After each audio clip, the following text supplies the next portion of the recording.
Okay, so we'll start. So we'll just the photos. Thank you, photographers. So with your permission, I'll begin.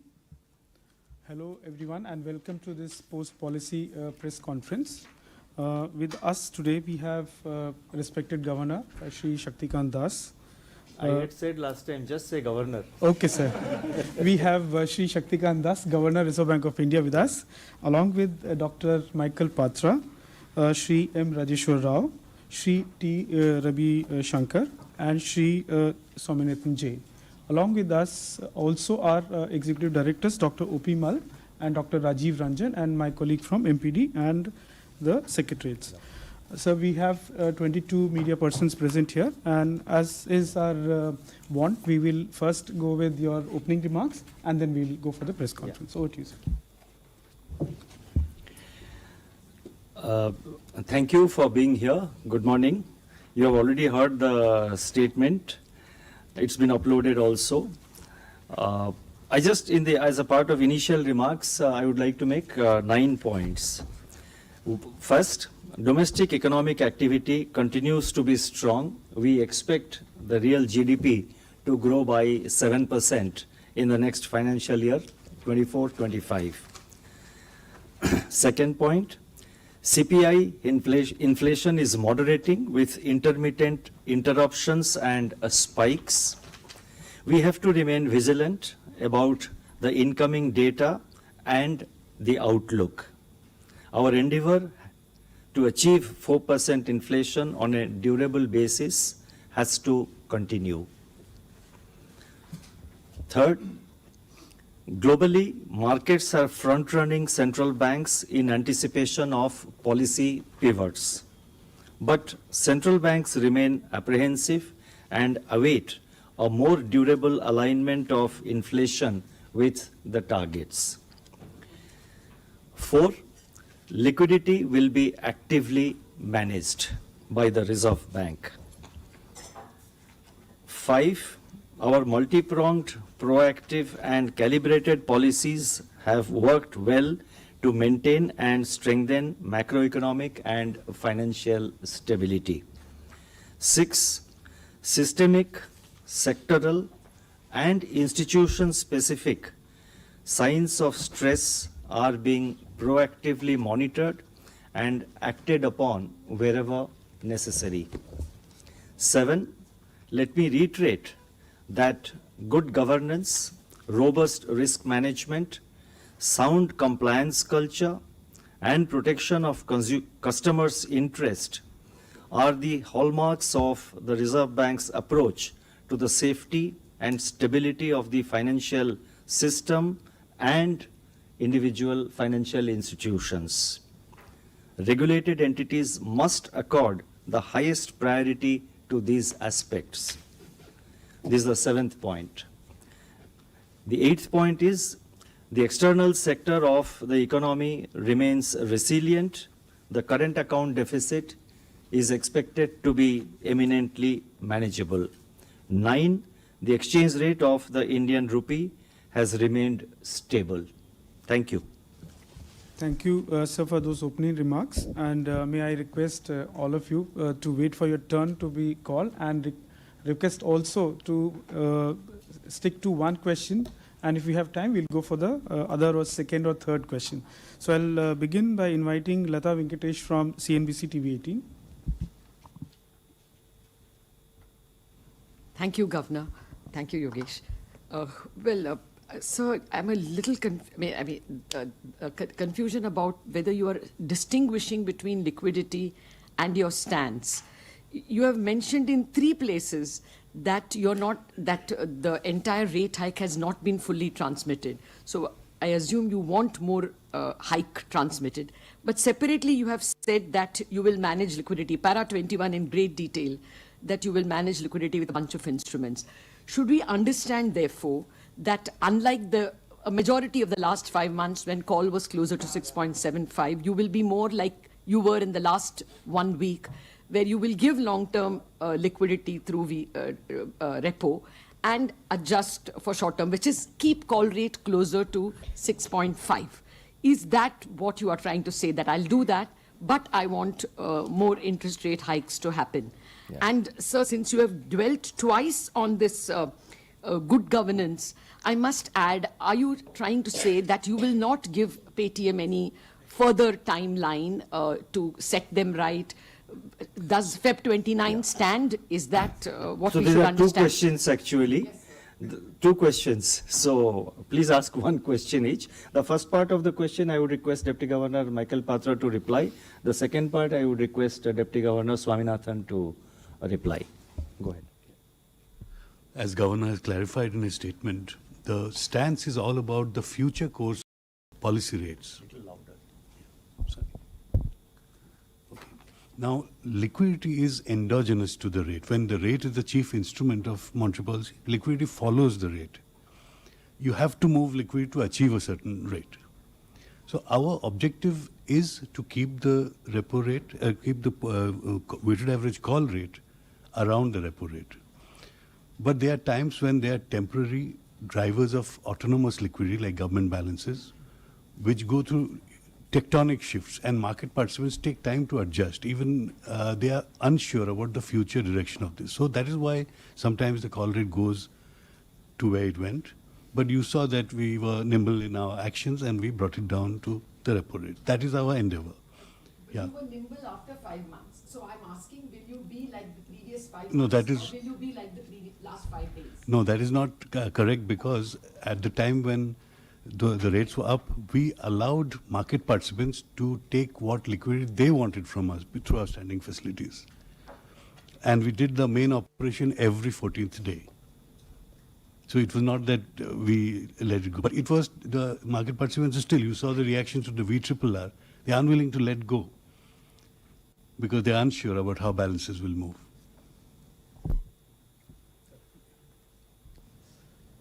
Yeah, as you know, as a matter of policy, we don't comment on individual entity or actions that we initiate in such cases. But that anyway, since this question is on the uppermost of mind of most of you, I think I would like to say 2-3 things, essentially to set the context. While we don't want to be discussing the individual details here because that will not be proper. In terms of context, as you all know, that this is a supervisory action on a regulated entity for a persistent non-compliance.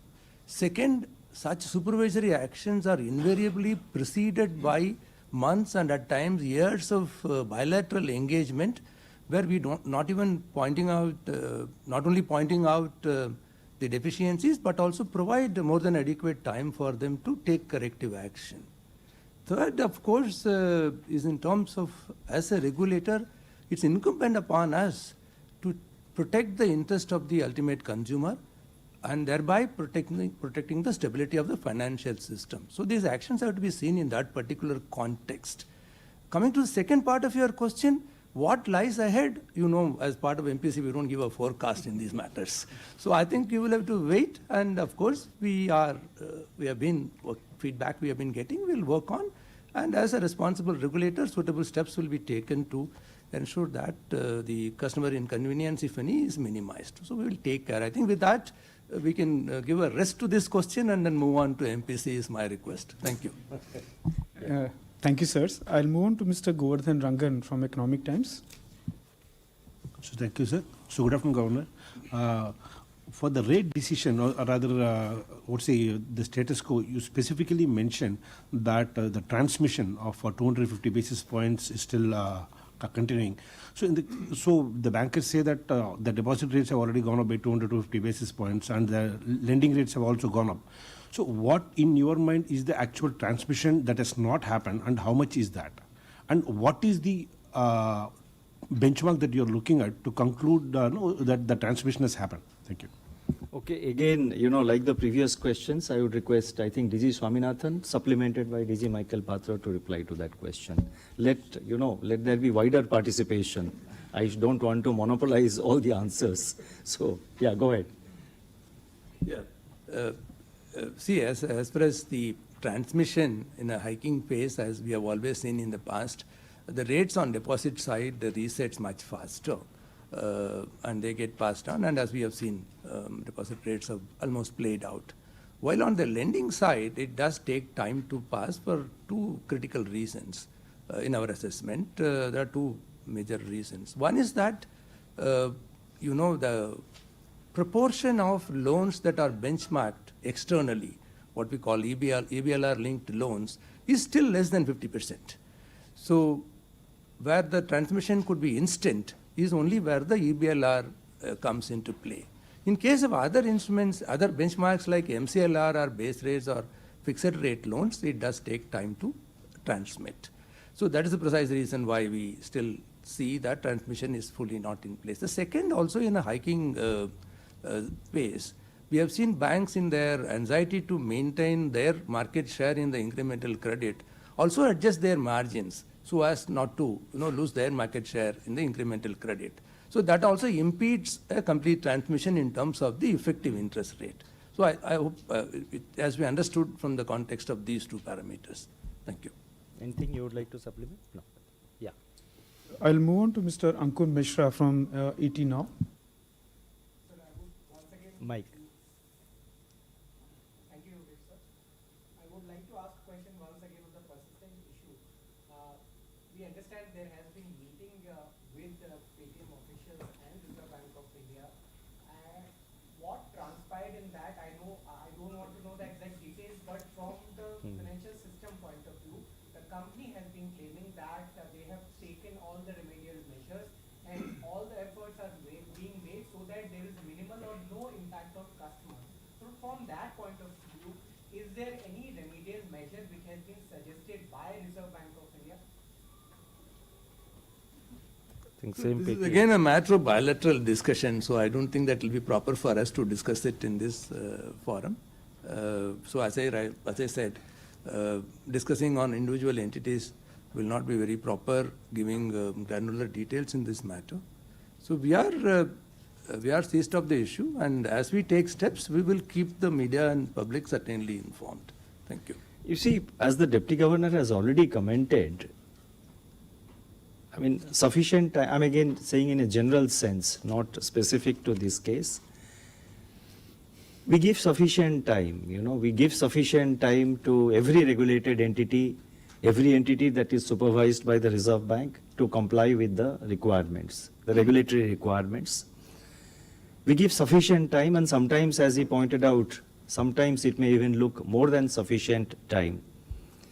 And we would not like to act, we are a responsible regulator, we are a responsible supervisor.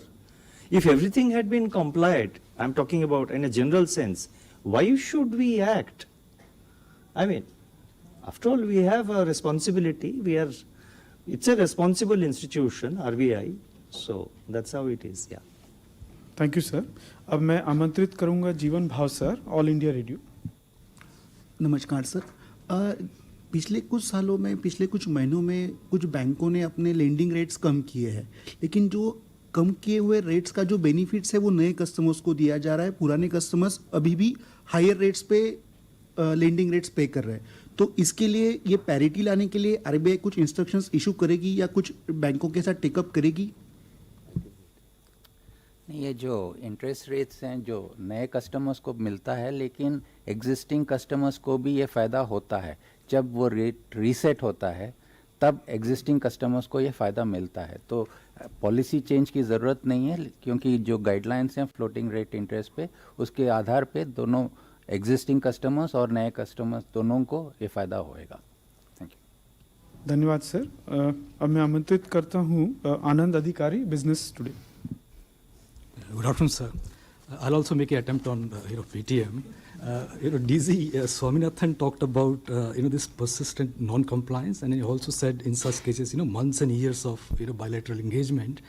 My question is, why did RBI not consider appointing a director on the board of Paytm when you knew about this persistent non-compliance issues? See, as a regulator, we have various tools in the kitty. And it's not necessary that every single tool will be deployed in every single situation. That we make our own assessment to the scale and proportionality of the issue, as well as the tool that we will have to use at different points in time. So one size fits all kind of solution may not work in such situations. So, I would like to stop there rather than, trying to elaborate on that. We may use certain tools, may not use certain tools, but it is after a due consideration that we do. Thank you. Thank you, sir. I'll move on to Mr. Anup Roy from Bloomberg. Thank you, sir. Sir, the budget was non-inflationary and the government really brought down the fiscal deficit, etc., and the bond yields have fallen. So the government probably wants interest rates to come down, but RBI probably is keeping interest rates high. You are saying the transmission is not complete, etc. So is there a lack of coordination, sir? No, I mean, has the government said anywhere that they want the interest rates to be brought down? So, therefore, it's a very speculative proposition. So, I cannot reply to that question.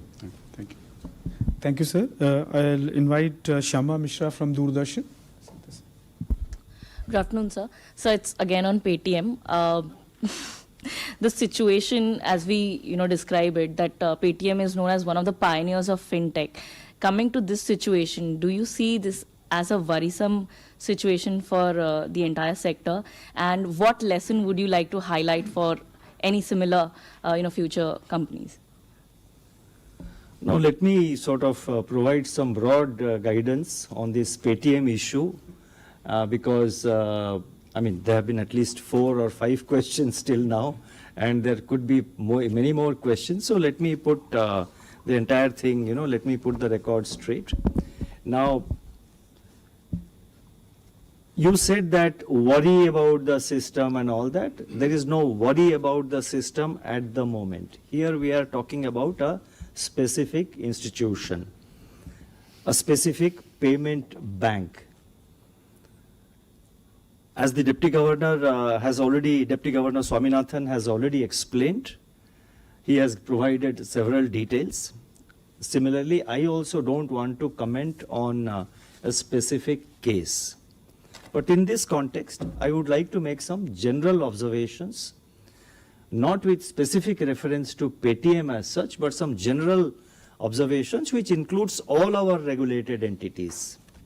So all our regulated entities does not exclude Paytm. It is applicable to all the regulated entities. And in fact, which one? No, the advice is the camera should not focus on this because I have written so many things. This is a private part, so the cameras can focus perhaps on my face. So, but let me, thank you. I think that's very agile on his part. So let me focus on make some general points, and I would like to, make some about 6 or 7 points. Now, first is that over the last few years, as all of you are aware, we have significantly deepened our supervisory systems, approach, and methods. Number 2. Our emphasis is always on, as the Deputy Governor has pointed out, our emphasis is always on bilateral engagement with the regulated entity. And in that engagement, we give focus on, and we are completely focused on nudging the regulated entity to take corrective action. Let me rephrase it. For you to make note, our emphasis is always on bilateral engagement with the regulated entities with focus on nudging them for corrective action. And sufficient time is given for undertaking such corrective action. The third point, when such constructive engagement which we undertake, when that does not work, so when such constructive engagement does not work, or when the regulated entity does not take effective action, we go for imposing supervisory or business restrictions. Number 4, such restrictions which we impose are always proportionate to the gravity of the situation. Please take note that such restrictions are proportionate to the gravity of the situation. Number 5, all our actions, being a responsible regulator, being a responsible supervisor, All our actions are in the best interest of systemic stability and protection of depositors or customers' interest. These aspects cannot be compromised. Individual entities should be mindful of these aspects for their long-term success. Number 6, over the last few days, we have received a lot of queries, clarifications from various quarters, including, members of the public. You have raised a few questions today. So we have noted all these questions and clarifications which have been sought from us. And based on that, we will be issuing a FAQ sometime next week. So that should address all these questions and clarifications which are being raised by you and which have been raised in the public domain and raised bilaterally with us by various from various quarters. Number 7, finally and emphatically, let me stress and let me emphatically state that the Reserve Bank is and will continue to encourage and support innovation and technology in the financial sector. Let there not be any doubt about Reserve Bank's commitment to promote fintechs, to promote innovation, to promote technology in the financial system. Thank you. Thank you, sir. I will move on to Mr. Dinesh Unnikrishnan from Money Control.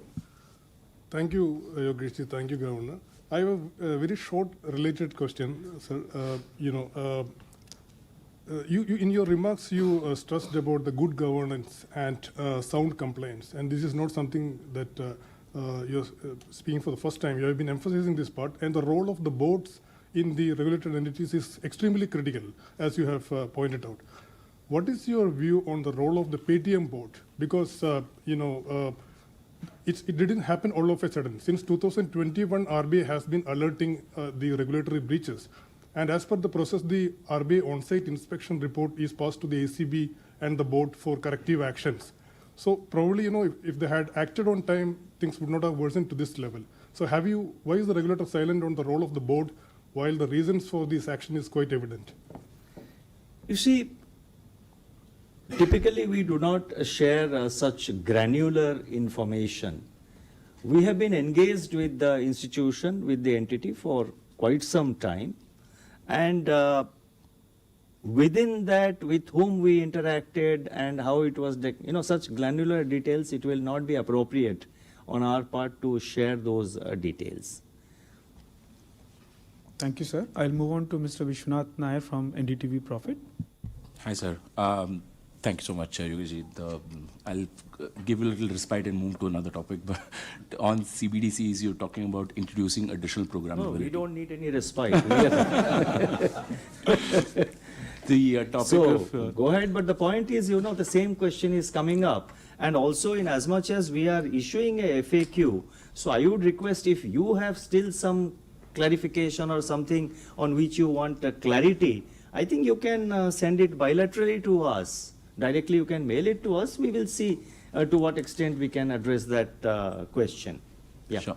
My question is with regard to the additional programmability that you're proposing to bring in with respect to the CBDC pilot. The question has been there since the beginning when this topic was DG Ravishankar had introduced.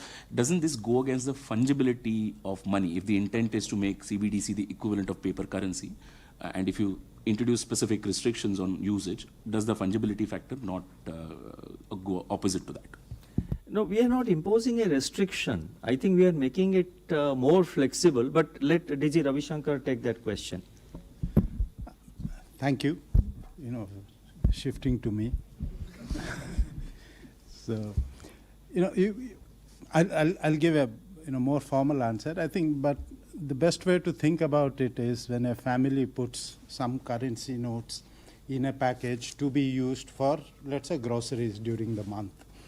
Doesn't mean that the fungibility of the currency is lost. It's just that until that spending happens, it can be used for no other purpose.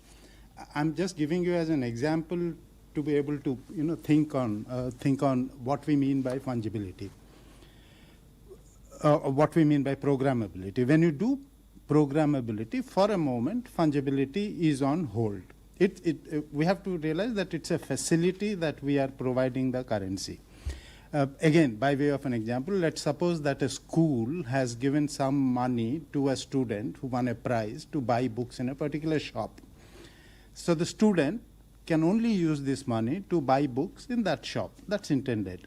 Supposing the student goes and buys that book, he cannot use it for any other purpose. As soon as the book is purchased and the currency goes to the bookshop owner, it again becomes fungible. So it's only for that period that fungibility is limited. Supposing he doesn't spend, it goes back to the school. Fungibility is restored. So it is a way of controlling expenditure that you do not get unless it's digital, and that you do not get unless it's a token. It's a facility that is there. We'll use, and the facility will typically be agreed by both the recipient as well as the person who puts that condition. So no, to give a very short answer, it doesn't militate against the programmability, doesn't militate against fungibility. It's only a specific use binding. Thank you. And to extend that reply further, imagine a situation where later on, when CBDC is fully implemented at a later date, if the government wants to give some cash support to certain individuals for a specific purpose, programmability will be useful in such situations, so that the money, the cash which is going from government to such persons can be used for specific purposes. So therefore, it's typical for every, it is typical for every household in the beginning of the month to do their own budget and set aside money, one envelope for school fees, one envelope for electricity bills, and it happens. It's a common thing which happens in large number of households. Yeah, next. Thank you, sirs. I will request Manojit Saha from Business Standard. Thank you, sir.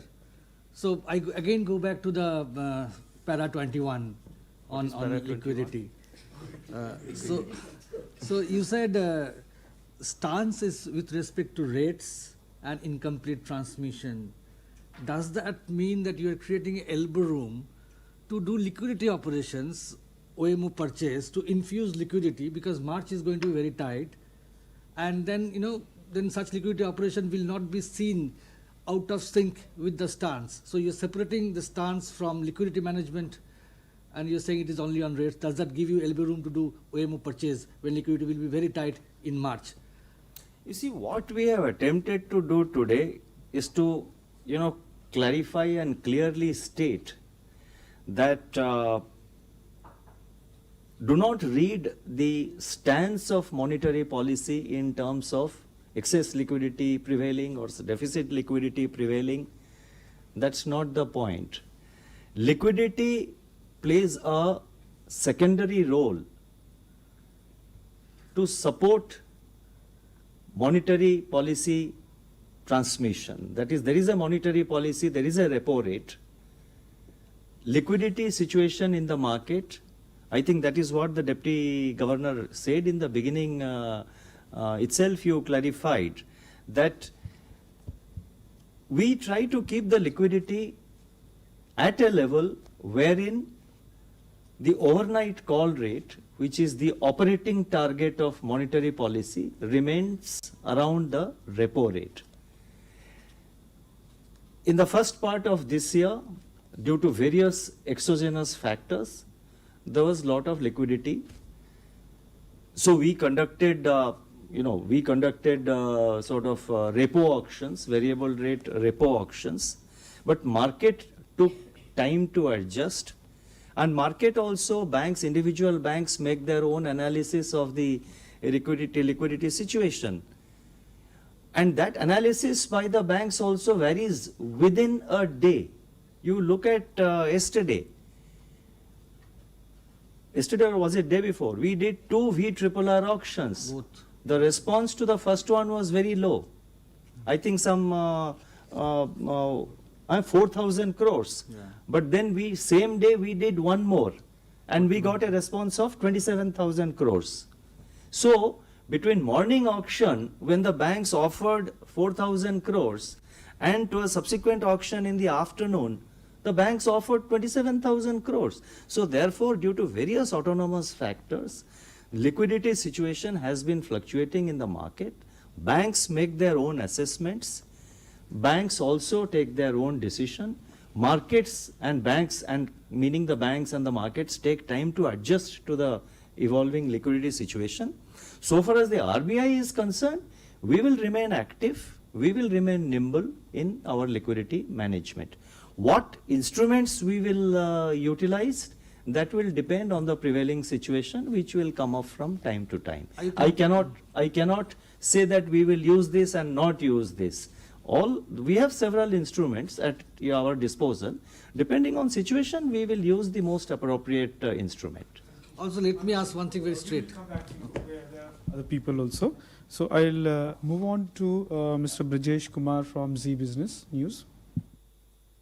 Sir मेरा सवाल होगा, आपने जो hidden cost की बात कही है कि हिडन कॉस्ट लोन में, तो हिडन कॉस्ट में आपका फीडबैक क्या, हिडन कॉस्ट में आप क्या कहना चाहते हैं? प्रोसेसिंग फीस की बात करना चाहते हैं, या जब वो ये कहते हैं कि अगर आप कोई प्रॉपर्टी ले रहे हैं तो जो लॉयर के चार्जेस हैं, या जो आर्किटेक्ट के चार्जेस हैं, या जो इंश्योरेंस के चार्जेस हैं, जो एक तरह से वो मैंडेटरी कर देते हैं, तो इस हिडन कॉस्ट में क्या चीज़ें हैं और क्या एक यूनिफॉर्म फॉर्मेट होगा जो सारे बैंक को फॉलो करना होगा? इसे देखिए, हिडन कॉस्ट टर्म मैंने यूज नहीं किया, हिडन कॉस्ट मैंने बिल्कुल नहीं किया। अभी जो बैंक जो लोन सैंक्शन करते हैं, टर्म शीट में सारे चार्जेस स्पेसिफाइड है, सारे चार्जेस, प्रोसेसिंग फी कितना होगा, आपका क्या क्या फीस होगा, क्या क्या चार्जेस होगा, सारे स्पेसिफाइड है। लेकिन एक ऑर्डिनरी बोरोवर जो है, एक कॉमन बोरोवर जो है, वो दिखा गया है, आई मीन एक्सपीरियंस से पता लगता है कि वो पूरा जो टर्म शीट जो है, टर्म्स एंड कंडीशंस, वो 2-3 पेज का या 4-5 पेज का है, कोई पढ़ता नहीं है। वो देख लेते हैं कि 5% में या 10% में लोन मिल रहा है तो ले लेते हैं लोन। बाकी सारे चीज टर्म्स एंड कंडीशंस में है, कस्टमर्स उसको सही तरह से पढ़ते नहीं है। तो इसीलिए हमने माइक्रो फाइनेंस लेंडिंग में, डिजिटल लेंडिंग में ये ऑलरेडी मैंडेट किया हुआ है कि एक सिंपल सा की फैक्ट स्टेटमेंट, जिसमें कि उसमें फ्लेक्सिबिलिटी दिया है हमने बैंकों को। वन मेजर थिंग जिसमें हमने ये कहा है कि annualised all inclusive interest rate बताना चाहिए। आपका इंटरेस्ट रेट मान लीजिए 5% हो सकता है, बट अपफ्रंट आप एक फी पे कर रहे हैं, मान लीजिए 1,000 रुपया। वो 1,000 रुपया मैं आज दे रहा हूं, लोन 5 साल के लिए है। वो 1,000 रुपया 5 साल में देने के बजाय मैं अपफ्रंट दे रहा हूं, उसका एनुअलाइज्ड इंटरेस्ट रेट ज्यादा होगा। तो इसीलिए ये हमेशा कॉमन जो बोरोवर है उनके समझ में नहीं आता है। तो इसीलिए क्लैरिटी के लिए, ट्रांसपेरेंसी के लिए ये हमने मैंडेट किया है। ये कस्टमर इंटरेस्ट में है।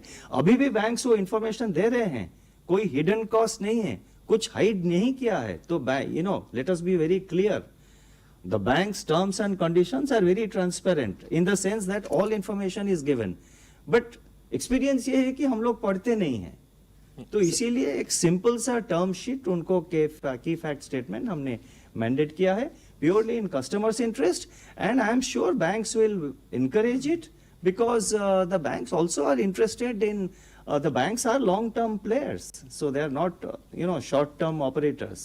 सर बट कुछ फैक्ट्स ऐसे हैं जो कुछ फैक्ट्स ऐसे हैं जो नहीं होते हैं। नहीं, no second question. I am नहीं, ऐसे ही जैसे गवर्नर ने बताया, ये हमने प्रिस्क्राइब करने की कोशिश की है बैंक्स को भी, रिटेल कस्टमर्स और एमएसएमईज के लिए ये की फैक्ट शीट भी मैंडेट किया जाएगा। साथ ही में इससे पहले भी आप देखते हैं कि क्रेडिट कार्ड के इश्यू में हमने वो most important terms and conditions बताया था टू गिव ग्रेटर ट्रांसपेरेंसी। उसी हिसाब से ये भी हमने पॉलिसी अनाउंस किया है। धन्यवाद sir. Piyush Shukla from financial express. Good afternoon, Governor sir, DGs, Yogesh ji. Sir, just taking you back to where we started. DG sir said that there are various tools in Kitty with regard to PTM, how the future of course of action will be taken. Sir, very specifically, banks are becoming very hesitant to actually partner with this bank, Paytm Payments Bank, for shifting their customers and their merchants in one go. They are saying that we need regulatory approval for that.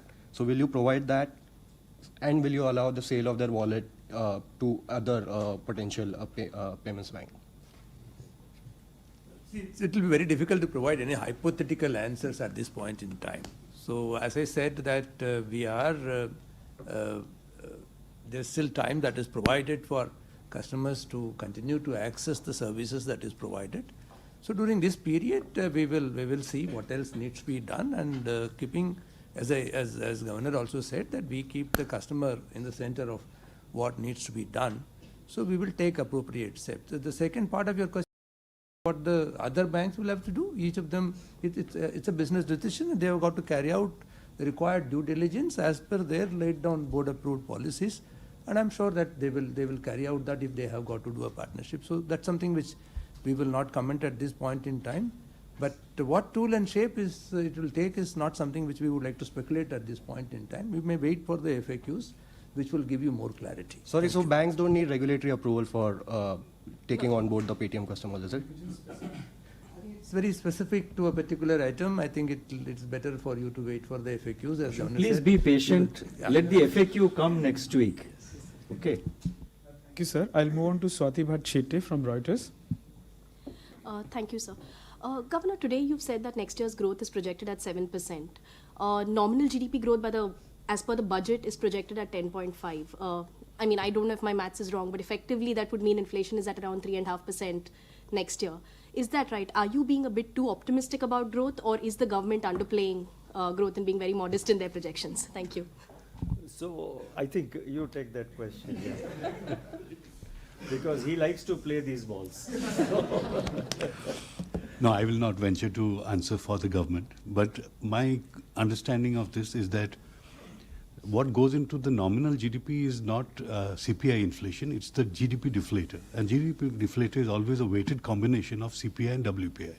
Now the WPI has been in deflation for most part of this year and is just emerging out of deflation. So that must be the reason. Thank you, sir. I'll move on to Mr. Mayur Shetty from Times of India. Governor, in the development measures, you spoke about reviewing the AEPS, and some banks have come out with warnings of how EPS. the Aadhaar-enabled payment system. Oh, AEPS. Yeah, Okay. Huh. yeah. And some banks have come out with warnings on how fingerprints can be cloned using silicon.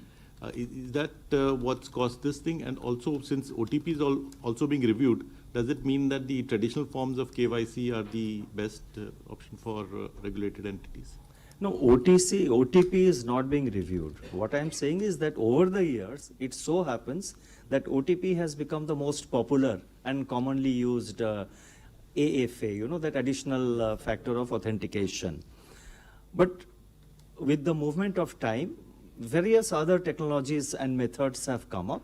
So we want to just tell the players in the field that there are other methods also. And please, and RBI will be agnostic to them. As long as they are, sound methods, the banks and institutions are free to adopt them. But I think let DG Ravi Shankar take the other part of the question with regard to the Aadhaar AEPS. Yeah. You sort of gave the answer in your question itself. It's basically to ensure that since this is being used in rural and such areas a lot, it's important that the safety of these transactions is ensured. Now, with the passage of time, as in the case of additional factor of authentication, we can use various technologies to do it. So that is essentially the position here. All touchpoint operators will go through a standardized, safe, and secure onboarding process.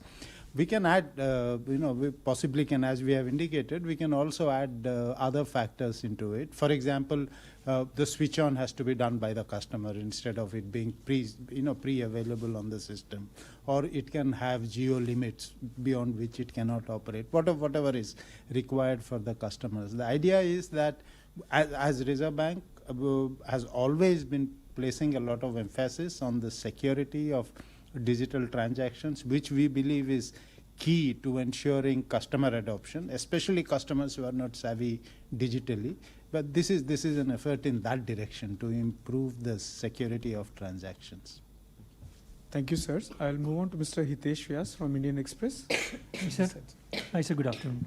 Sir, there is an expectation that the stance would be changed to neutral, sir. What are the preconditions for stance to become neutral? I cannot give a forward guidance on that. I think when when such a thing happens, we will explain, how it is. But you see, I'll tell you, the situation, evolving situation, continues to be very volatile and uncertain. You look at the commentaries coming out from the central banks, mostly of advanced countries. Sometimes, they appear to be giving a particular, giving a forward guidance in one particular direction. Sometimes the market interprets the next direction, guidance to be in a different direction. So therefore, at the moment, we are not giving any forward guidance with regard to stance or rate, when we will, market is, there's a talk of when the central banks world over will cut rates. So, and as I have said, markets are, overshooting the, running ahead of the central banks. So I think preconditions I will not be able to specify unless DG Michael Patra wants to comment anything on that. So, because, these are very volatile times. And so therefore it's better to wait. And when something like that happens, we will explain it appropriately. Thank you, sir. I'll move on to Ms. Gopika Gopakumar from the Mint. Thank you, Yogesh sir. Good afternoon, Governor. Considering that your inflation forecast for next year is at 4.5% and GDP at 7%, and you're saying that RBI needs to be vigilant in the last mile of disinflation, does it rule out a rate cut in FY25? And secondly, on the Paytm issue, what is a larger issue? Is it the KYC or is it something related to the ownership or interlinkage between a regulated and a non-regulated entity? Because if it is KYC, then does RBI need to relook at the minimum regulations around the minimum KYC accounts? That is my second question. No, again, an entity, an institution or an entity-specific details we would not like to spell out. And let me leave it at that, because I cannot really share. It's a bilateral engagement between the RBI and the regulated entity. The regulations are there in their place. The regulations are robust. There is no need for, it is not a case where there was a regulatory deficiency or there was a regulatory correction required. It's an issue of compliance.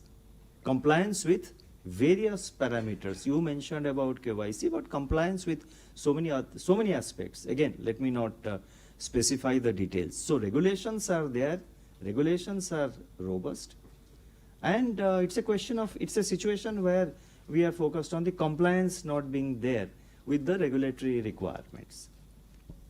Thank you, sir. The first question. Sorry? First question. No, on the rate hike and the pause, I cannot say that. I think only time will tell. Only time will tell, when something like that will happen. So, thank you, sir. Last few questions we will take. मैं अब आमंत्रित करूँगा अनुराग Shah, ET Now स्वदेश.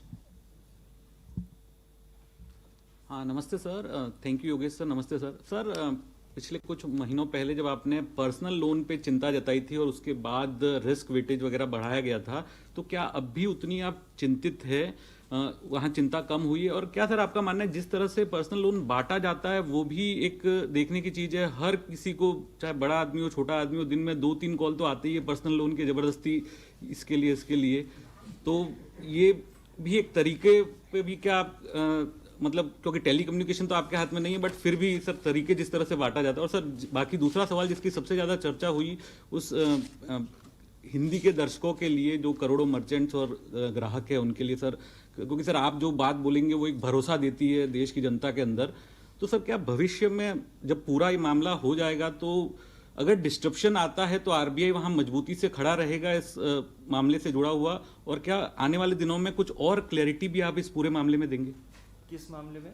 ये payment bank की जो चर्चा हुई है सर, ये नहीं, मैंने तो सारे एक्सप्लेनेशन मतलब अंग्रेजी में वैसे दे दिया है। हाँ, हिंदी में भी हिंदी के दर्शकों एक मिनट, हिंदी में भी एक कुछ एक दो क्वेश्चन आई थिंक शायद यहाँ से आया था, नहीं आया हिंदी सर। में बताया। नहीं, मैं हिंदी के भाषा में ये सबको आश्वासन देना चाहता हूँ कि भारत का जो फाइनेंशियल सेक्टर है, जो बैंकिंग सेक्टर है, ओवरऑल फाइनेंशियल सिस्टम बहुत मजबूत है, बहुत मजबूत है, उसमें कोई दो राय नहीं है।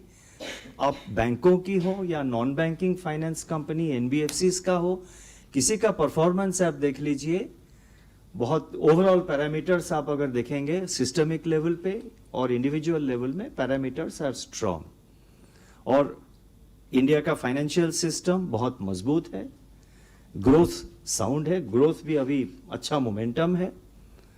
लेकिन हम एज ए सुपरवाइजर हम रेगुलेटेड एंटिटीज को सुपरवाइज करते रहते हैं, और हर एक सुपरविजन में हमारा ये कोशिश रहता है कि पहले जो सुपरवाइज्ड एंटिटी है, बैंक हो या एनबीएफसी हो या कोई भी फाइनेंशियल इंस्टीट्यूशन हो, उनके साथ डायरेक्टली हम एंगेज करें, डायरेक्टली उनसे बात करें और उनको कहे कि आपका ये खामियां है, यहाँ आपने रेगुलेटरी वायलेशंस आपने किया है, इसको आप सही करिए, आप सही दिशा में आपके जो बैंक हो या एनबीएफसी हो उसको आगे बढ़ाइए, और हमारा रेगुलेटरी गाइडलाइन से आप यहाँ आपका डिविएशन हो रहा है, इसको करेक्ट करिए, सही कदम उठाइए। और उसके लिए हम काफी टाइम भी देते हैं।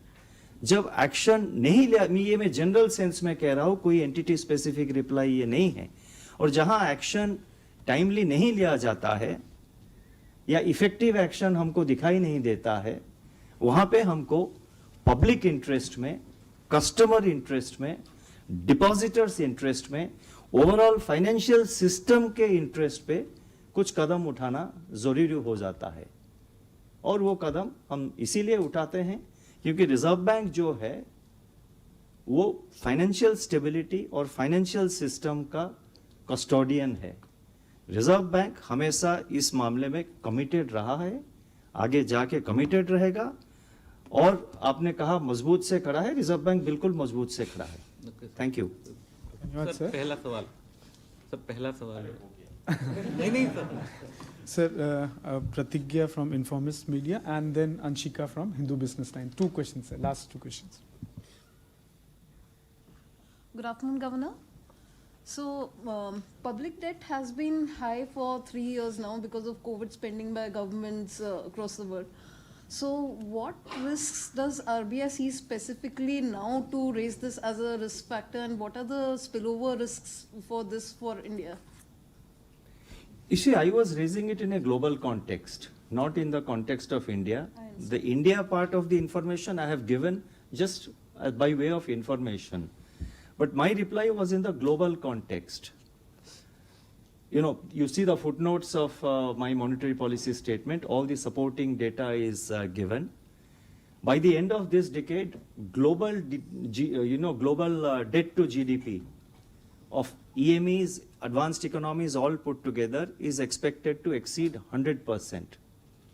आज के तारीख में, on today's date and in future, very surprisingly you will notice that the debt to GDP of the advanced economies are actually much higher than the debt to GDP levels of the emerging market economies. और fiscal deficit, कई सारे advanced economies हैं जहां पे fiscal deficit अभी भी बहुत अधिक है, 7%, 8% उस रेंज में है। सो फिस्कल डेफिसिट के लिए वो बोरो करते, जब बोरो करेंगे अगर वो रिजर्व करेंसी है तो उसमें मनी सब आप जो what you call as creating new money, printing notes. So therefore these are kind of things, if the debt has to be sustainable for the long-term stability of the global financial system. So therefore, I have raised this as an issue which can create a future, which can become a future source of stress to the global financial system.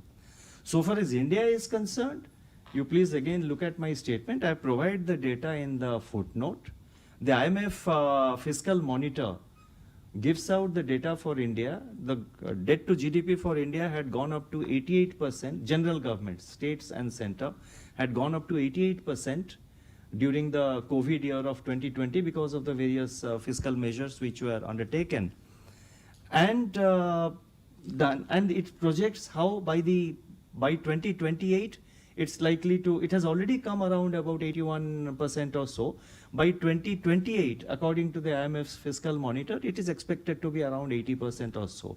So that is the path which I just mentioned by way of information. Thank you, sir. Anshika, last. Hi, sir. Good afternoon. So this is not about Paytm, but about UPI. Basically, there were talks about restricting, capping the market share of each app in terms of the UPI transaction volume share. We've seen the deadline was extended and the market share has only gone up for these platforms. Now that we're seeing the Paytm-led migration happen to some platforms like Google Pay and Phone Pay, their market share is only increasing. Is there a concern regarding, say, over-reliance on a few specific platforms? And does that raise the risk of them becoming too big? And could the RBI then look at a structure of systemically important PA entities or something like that? And because I'm the last person, just one small clarification. You mentioned the overnight 2 VRRs in the day, 2 VRRs. Is there a specific amount or range that the RBI has in mind that you would prefer that banks not park their funds beyond that in SDF? I think DG Ravi Shankar followed by DG Michael Patra. 2 questions, but yes, you said last person. So the last mile in the queue should always have priority. So last person. So I think DG Ravi Shankar followed by Michael Patra. Yes, since it's the last question, I'll keep it very short. The limit is from the point of view of of diffusion of risk in case some entity doesn't become available for whatever reason at any point in time. But to take it to too big, to fail sort of is probably not appropriate here because they are just third-party app providers. The limit of 30%. Funds don't go through them.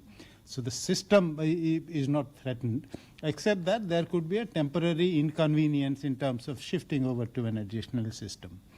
Having said that, it will be for the market to decide. The market forces have to play out such that this percentage is more evenly decided. We will not be interfering in the market process to ensure that the 30% or something is. In any case, it's an NPCI requirement. We'll have more players to come in. Hopefully with technology, we'll get some more players and that percentage can be maintained. We have time till the end of this year anyway.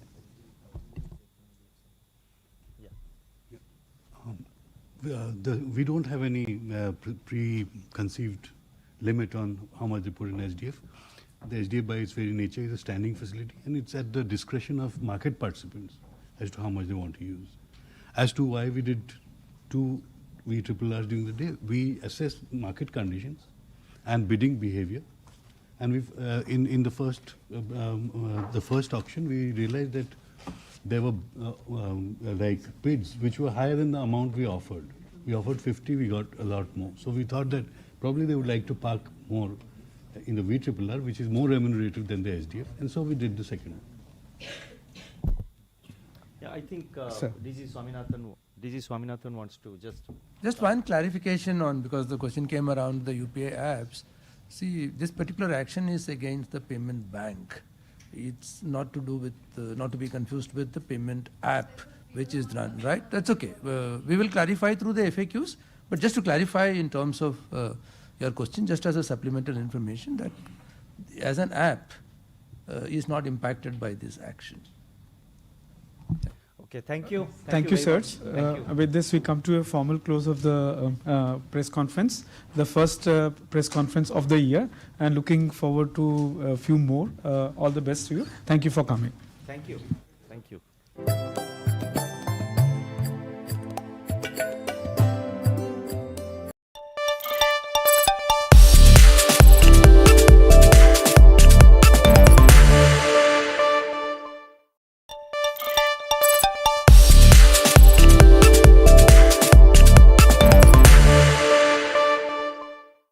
Could you name a few stocks in large caps or mid caps? Let's be market cap or agnostic.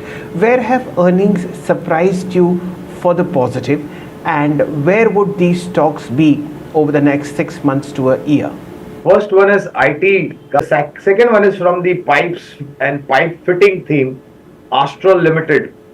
Stock is trading at about 1,880, 1,890. Astral Limited, our sense is that we could possibly see levels of 22 to 2,300. And this is also a proxy play, if you will, share, on fallback of recovery that we see in the real estate sector, and of course, house deco, house upgrade, and renovation is concerned. Got a decent market share and commands a decent amount of products in terms of offerings to the customers. So these are the two upgrades that we made post third quarter. Okay, let's look at Astral in particular. This is a stock that was also suggested by Mr. Sunil Shah. He was the head of Turtle Investment PMS. He came on budget day, and this is one of the stocks that has been a multi-bagger for a very, very long time. The company has also diversified into many streams apart from the pipe business that it has, and these two look fairly good. Cyient, of course, from the mid-cap IT space has been one of the outperformers as far as the superb rally that we have seen in the mid-cap space as far as software is concerned. So these are the two stocks that you can look at for a one-year view, and they are backed by a very, very strong, fundamentally oriented tailwind.